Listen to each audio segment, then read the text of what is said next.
আসসালামু আলাইকুম বন্ধুরা, আজকে আমি আপনাদেরকে দেখাবো সেমাই দিয়ে ভিন্ন ধরনের রেসিপি। এটা অনেক মজার একটা রেসিপি। দেখেন, তার জন্য আমি সেমাইগুলোকে ভালো করে ভেঙে নিচ্ছি হাত দিয়ে আলতো করে। এবার এগুলোকে কড়াইয়ের মধ্যে সামান্য একটু তেল অথবা ঘি দিয়ে ভালো করে ভেজে নিতে হবে।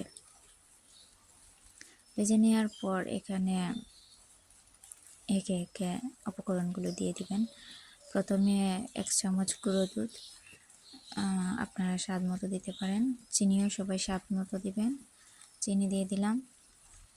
তারপর এখানে সামান্য একটু লবণ দিয়ে দিলাম। তারপর এখানে দিয়ে দিলাম একটি ডিম। দিয়ে এগুলোকে ভালো করে মিশিয়ে নেব হাত দিয়ে, আলতো হাতে। মেশানোর পর এগুলোকে মিশিয়ে নিয়ে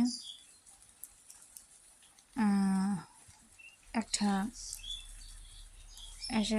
ছোটো একটা ঢাকনার সাহায্যে অথবা যে কোনো কিছুর সাহায্যে আপনি এগুলোকে ভালো করে একটা শেপ তৈরি করে নেবেন।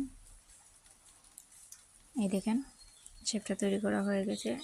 এবার এগুলোকে কড়াইয়ের মধ্যে দিয়ে অল্প আছে এগুলোকে ভেজে নিতে হবে। এই দেখেন, ভাজা শেষ। অনেক সুন্দর একটা নাস্তা, চটপট বানিয়ে নিতে পারেন। সত্যি বন্ধুরা, এটা তো দুর্দান্ত একটা রেসিপি, আপনারা বানিয়ে দেখতে পারেন।